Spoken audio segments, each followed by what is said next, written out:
just hire more and more people.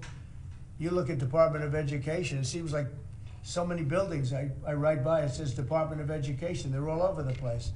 And we don't even want it. We want the education to be given by the states. It'll be much better. It'll move us to the top of the list from the bottom of the list, and actually save us money. But not, it's too important to even talk about them. It'll save us a lot of money, but we don't want that. We want education to be given. So you go to Iowa and Indiana and Idaho and all these places that are so well run, they're going to be producing education that will be the equivalent of, like Denmark is one, and Norway, Sweden. Actually, China is one of the better in terms of education, and so we can't blame size anymore. You know, China has 1.4 billion people, but they're very high on their list. The one thing we're doing well on, we're number one on the list, is cost per pupil. We spend more money than any other country in the world by far. So I jokingly say the one thing we do well on is the cost. We spend more money, and yet we're toward the bottom of the list. Yeah. Mr. President, I want to ask you, the joint address, millions of Americans watched your joint address earlier this week, where you warned that there could be a little disturbance that Americans could feel as a function of these taxes, these tariffs. How much disturbance are you willing to accept in the near term as a function of that? And to set expectations, how long should Americans expect things to cost a bit more? Well, so far, Peter, there hasn't been very much, because these numbers are coming out. We're here for just a little over 4 weeks. And these are fantastic numbers. I was watching some of the reports this morning. They were surprised. There could be some disturbance, a little bit of disturbance. I solved a little bit of that because I have respect for our auto companies, and I gave them a little bit of a 1-month reprieve because it was unfair, although I'm sure they'll take advantage of it. I see they're driving a lot of cars into the U.S. to try and avoid the tariffs, and they're taking advantage of it a little bit. But they called me, they asked me, they said, could they have a little bit of help? And I decided, they're American companies, USMCA, and I let them have that. But this really kicks in, the reciprocals, kicks in on, let's see, I guess the 2nd. And I wanted it to be the 1st so badly, it just didn't want to be on April Fool's Day. So I made it the 2nd. That's going to cost a lot of money. That one day is going to cost a lot of money, but that's okay. But I don't see it. I don't see anything. I see good reports. I think we're going to have good numbers from the beginning. Now, globalists won't love this because this brings jobs back to America. So if they're coming back to America, maybe you'll lose some in other parts of the world. But the other parts of the world have done very well, and they'll continue to do very well. But I think the United States is going to be doing record business. We'll bring a lot of those 90,000 factories that have been lost over the last number of years. It's been, it's hard to believe. 90,000, think of what 90,000 is. 90,000 plants and factories are gone. We're going to bring back many of those plants and factories. One day the tariffs are on, the next day they're off. Right now the markets, as you know well, prefer stability. Are you done going forward with the pauses and the carve-outs? Is that it for those? There'll always be changes and adjustments, and you can't just, I could have, for instance, told the American car companies, no, I'm not going to give you anything, and then you wouldn't have had to say, well, they're getting a little extra. It's just a little bit of a 1-month reprieve. They're very happy about what's happening. They won't have to go across borders, and you see the zigzagging. You have a fender made in Canada, you have something else made in Mexico. We don't want that. We want it made here. But there'll always be some modifications. I mean, if you have a wall in front of you, sometimes you have to go around the wall instead of through it. But I think very little. I think very little. On occasion, if we can do something, we want to help companies. We want to help companies create jobs. So I could have left that, and you wouldn't have had a minor change. Instead, I was asked by the real majors, the big majors, if they could do this, and I said, yeah, I'll do it. I want you to produce a lot of jobs. And numerous of the people, actually all of the people I spoke to have already been, they're very much on the way to already doing it. That's why you have auto jobs increase. And the man, I don't know him, Sean Fain, I don't know him, and I did great, as you know, with the auto workers, with the Teamsters, with unions, I did fantastically well. Best numbers ever by a Republican. And I have a lot of respect for those people. But Sean Fain, who I don't know, but wasn't a supporter, although the auto workers were big supporters. I watched him last night, and he said, Donald Trump is absolutely right on tariffs. He said what he's doing on tariffs is an incredible thing, and it's about time somebody had the guts to do it, because we're going to save auto manufacturing. And I said to people when I was campaigning, you're going to have so many auto jobs, you're not going to believe what's going to happen. We're going to load up Michigan. I won the state of Michigan, as you know. And part of the reason I won it was I got a lot of auto workers that voted for me, Detroit, etc. But I think people are going to be very surprised. Yes? Thank you, Mr. President. You mentioned in your remarks chips manufacturing, how a significant percentage is now in Taiwan. You also mentioned it in your address to Congress. And you called on Congress to overturn the CHIPS Act, which had bipartisan support in the last Congress. Why would you like to see this particular law overturned, Mr. President? Because it's hundreds of billions of dollars and it's just a waste of money. Now, some people have already taken the money and used it. Actually, it's very hard to qualify because they go by race, they go by gender, they go by all sorts of things. Nobody's ever seen anything like it. You won't be able to find those people. So I don't even think anybody can qualify. They have so many different categories in order to qualify. You have to have so many of a certain race, a certain gender, a certain this, a certain, and it's, I don't think they can qualify, but if they take the money, they better qualify because they'll be watching them. But it's a tremendous waste of money. I didn't give the greatest chip company in the world, one of the greatest companies, I didn't give them 10 cents. They came here because of tariffs, because they didn't want to pay the tariffs. And they also came here because they like the results of the election, because they know that I'm very pro-business and pro-jobs. I mean, I'm pro-business, not for business sake. I'm pro-business because of jobs, because business is producing the jobs. Okay? On Russia, if I may, President Putin is bombing Ukraine. Yeah. Do you still believe him when he tells you that he wants peace? Yeah, no, I believe him. I believe him. I think we're doing very well with Russia. But right now they're bombing the hell out of Ukraine, and Ukraine. I'm finding it more difficult, frankly, to deal with Ukraine, and they don't have the cards. They don't have the cards. As you know, we're meeting in Saudi Arabia on sometime next week, early, and we're talking. I find that in terms of getting a final settlement, it may be easier dealing with Russia, which is surprising because they have all the cards. I mean. And they're bombing the hell out of them right now. And I put a statement in, a very strong statement. Can't do that, you can't do that. Mr. President. We're trying to help them. And Ukraine has to get on the ball and get a job done. Michael, could you come up here? I see Michael back there. Good, I'm glad. He's traveling all over the world. I just saw him come in the door.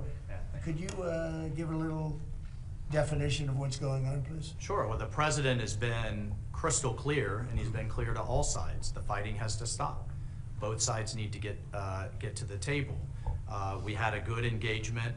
Both leaders have said only President Trump could do so, and only he has been able to do so. We had an initial engagement with the Russians. The Ukrainians had a great opportunity to bind our economies together through that mineral deal. Unfortunately, that didn't go so well. But we think we're going to get things back on track. Secretary Rubio, myself and Ukrainian delegation will be meeting in Saudi Arabia next week to get these talks back on track, get a ceasefire in place, and drive peace home under President Trump's leadership. I think both parties want to settle. I think if I wasn't president, this war would have had no chance of settlement, zero chance. But I think we're going to get it settled and stopped. We got to stop. They're losing on average 2,000 soldiers a week. That's a lot of soldiers. Do you agree, Peter? It's a lot of soldiers on both sides, I agree. Do you, Mr. President, think that Vladimir Putin is taking advantage of the U.S. pause right now on intelligence and military aid to Ukraine? No, I actually think he's doing what anybody else would do. I think he wants to get it stopped and settled, and I think he's hitting them harder than he's been hitting them. And I think probably anybody in that position would be doing that right now. He wants to get it ended, and I think Ukraine wants to get it ended, but I don't see, it's crazy. They're taking tremendous punishment. I don't quite get it, but I suspect, Michael, he probably wants to get it ended.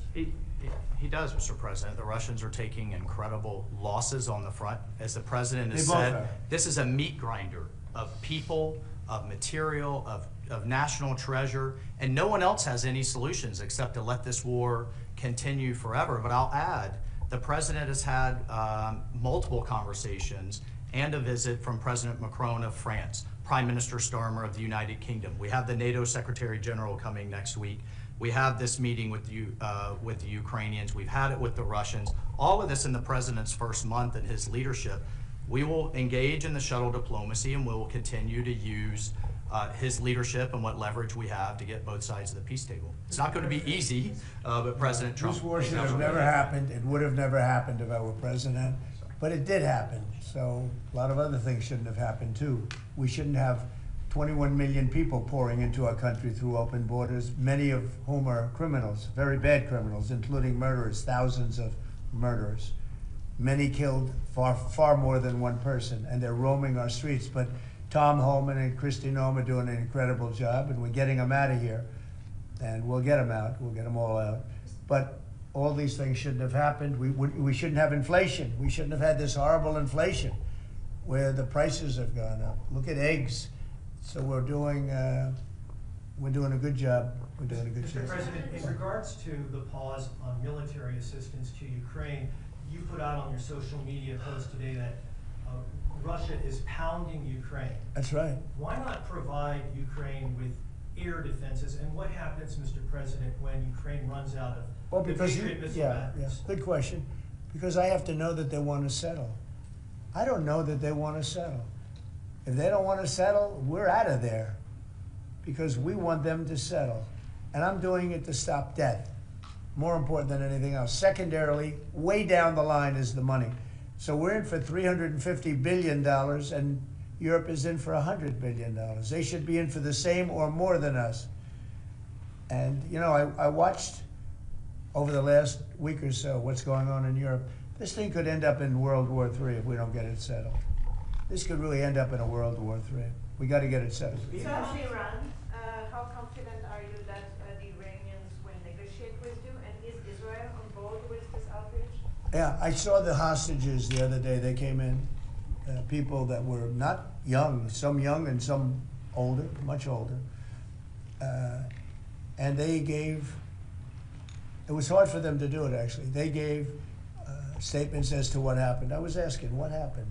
How was it? I said, did you see anybody in there that was kind, like out of the hundreds of people that you were seeing, Hamas? Did some of them wink at you and say, don't worry, you're going to be okay, or give you a piece of bread, or no? I said, were there any people that were like kind? I was shocked. The answer was nobody. There was nobody. Just the opposite. They'd be slapped and punched. One man broke his ribs. He couldn't breathe for a month. It was brutal.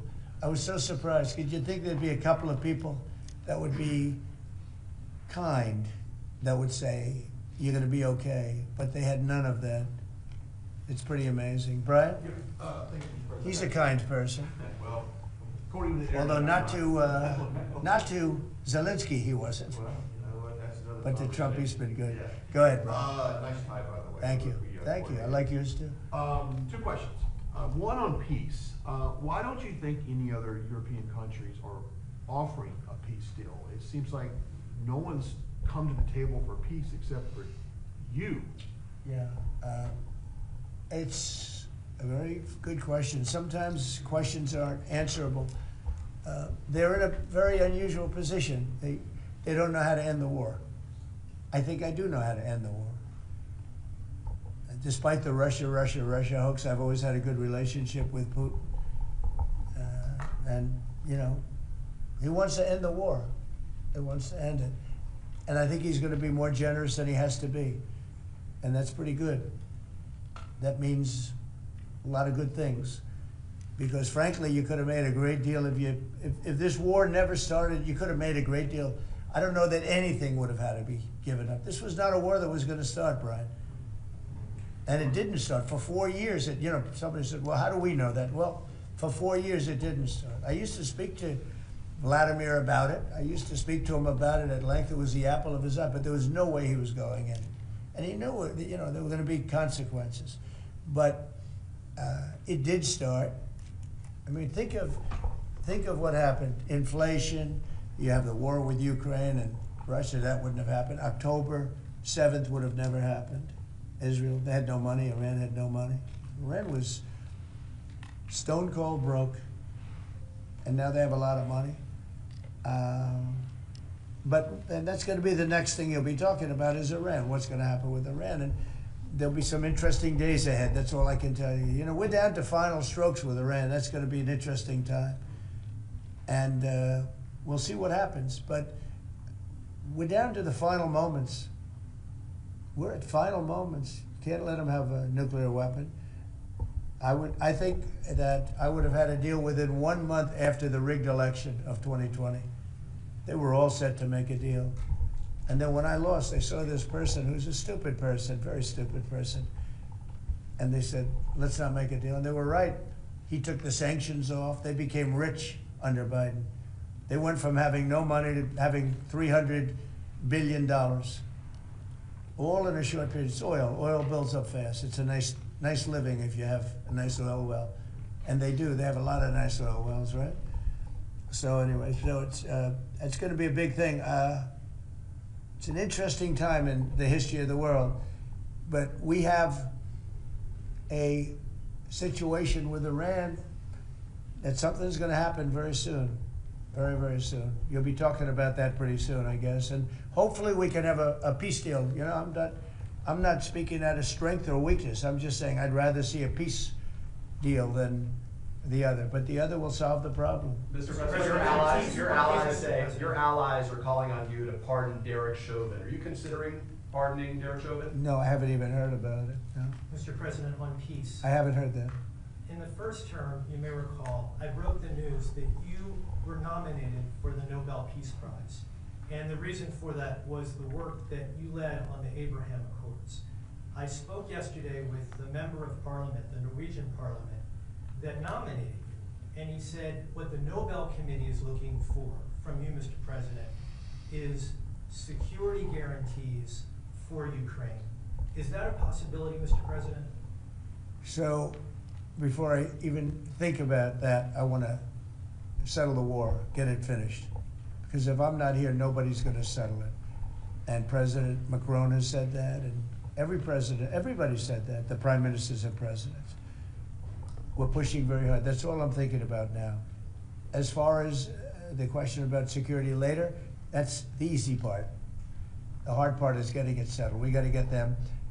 We're losing 2,000 human beings every week. More than that, actually. 2,000 nice, young, although they're getting older because they're drafting much older now. In the case of one country, much older, because a lot of the young people have been killed. It's very sad, and I'd like to see if I could stop that. And I'd like to also see if we could stop making these massive payments from the United States. I mean, Biden gave away money like it was water, with no anything, got nothing for it. Europe did it in the form of a loan. They get their money back, we don't.